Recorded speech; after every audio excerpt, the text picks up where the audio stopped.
ឧបករណ៍វិភាគបញ្ហាហិរញ្ញវត្ថុគោលគំនិតវិធីសាស្ត្រពង្រឹងប្រព័ន្ធហិរញ្ញវត្ថុការផ្ដោតលើការកើនឡើងនៃប្រភពមួយក្នុងចំណោមប្រភពដែលអាចមានដូចជា1រាជរដ្ឋាភិបាលថវិកាជាតិហិរញ្ញប្បទានឥតសំណងនិងប្រាក់កម្ចី2ដៃគូអភិវឌ្ឍថវិការបស់ម្ចាស់ជំនួយ3វិស័យឯកជនថវិកាផ្ទាល់ខ្លួននិងប្រាក់កម្ចី4សប្បុរសជនថវិកាផ្ទាល់ខ្លួននិងសមាគម5សហគមន៍បុណ្យផ្កាសាមគ្គីបុណ្យកឋិនទាននិងតាមរយៈសកម្មភាពផ្សេងៗទៀតឡើងយុទ្ធសាស្ត្រហិរញ្ញវត្ថុដែលត្រូវបានប៉ាន់ស្មានការចំណាយពាក់ព័ន្ធនឹងការកំណត់ជាមួយភាគីពាក់ព័ន្ធទាំងអស់តែយើងត្រូវការហិរញ្ញវត្ថុចំនួនប៉ុន្មានដើម្បីទទួលបានសេវាគ្រប់គ្រងទឹកស្អាតការសម្អាតនិងអនាម័យជនបទមូលដ្ឋានសម្រាប់ទាំងអស់គ្នាតែយើងមានថវិកាចំនួនប៉ុន្មានតែយើងគ្រប់ដណ្ដប់លើការចំណាយនៃធនធានដែលរួមបញ្ចូលគ្នាយ៉ាងដូចម្តេចចំណាំចំណុចដែលត្រូវយកចិត្តទុកដាក់គឺមានន័យថាអ្នកមានតែថវិកាដើម្បីចំណាយលើដើមទុនដំបូងប៉ុណ្ណោះតែមិនមានថវិកាដើម្បីថែទាំជួសជុលនិងប្រតិបត្តិការនោះទេបើទោះបីជាមានការកើនឡើងនៃការវិនិយោគក៏ដោយតើប្រទេសខេត្តស្រុកនិងឃុំរបស់អ្នកស្ថិតនៅក្នុងចំណុចដែលត្រូវយកចិត្តទុកដាក់នៃការគ្របដណ្ដប់សេវាគ្រប់គ្រងទឹកស្អាតការសម្អាតនិងអនាម័យជនបទដែលជាប់គាំងដែរឬទេប្រសិនបើមានហេតុអ្វីបានជារឿងនេះកើតឡើងគោលគំនិតហិរញ្ញវត្ថុសាធារណៈមិនមានកន្លែងណានៅលើពិភពលោកទទួលបានសេវាគ្រប់គ្រងទឹកស្អាតការសម្អាតនិងអនាម័យជនបទដែលមិនមានការវិនិយោគសាធារណៈឬហិរញ្ញវត្ថុសាធារណៈនោះទេ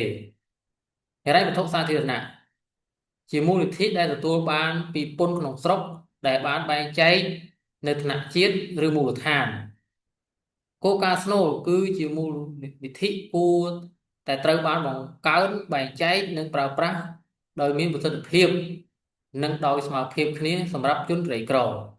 ការចំណាយលើដើមទុនដំបូងនៅក្នុងវិស័យផ្គត់ផ្គង់ទឹកស្អាតការសម្អាតនិងអនាម័យជនបទទទួលបានការឧបត្ថម្ភធនស្ទើរតែ100%ជាពិសេសសម្រាប់អ្វីៗដែលលើសពីកម្រិតគ្រួសារម៉ាស៊ីនបូមទឹកប្រព័ន្ធទុយោទឹករោងចក្រវិទ្យកម្មប្រព័ន្ធបង្ហូរទឹកនិងប្រព័ន្ធលូសុទ្ធតែត្រូវបានសាងសង់ដោយប្រើប្រាស់ហិរញ្ញវត្ថុសាធារណៈតើធ្វើដូចម្តេចដើម្បីប្រើប្រាស់ហិរញ្ញវត្ថុសាធារណៈឲ្យបានល្អបំផុតដូច្នេះសំណួរសំខាន់ដែលយើងត្រូវសួរនិងឆ្លើយមិនមែនគ្រាន់តែថាតើយើងមានថវិកាសាធារណៈដែរឬទេប៉ុន្តែគឺថាតើយើងប្រើប្រាស់វាដោយរបៀបណាហើយយើងត្រូវការប្រមាណដោយមានគោលបំណងក្នុងការកាត់បន្ថយការពឹងផ្អែកលើហិរញ្ញវត្ថុសាធារណៈតើរដ្ឋគួរធ្វើអន្តរាគមន៍នៅកន្លែងណាតើទិដ្ឋភាពនៃការផ្ដល់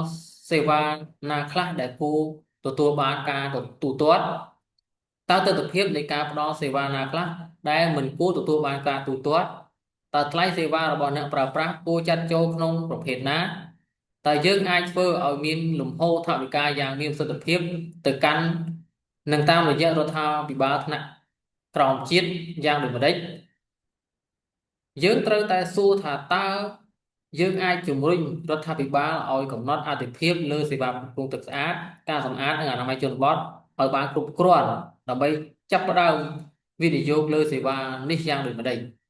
តែយើងអាចស្វែងរកពីសមតុល្យរវាងវដ្តនៃការចំណាយទាំង6នៃប្រភពហិរញ្ញវត្ថុដោយរបៀបណា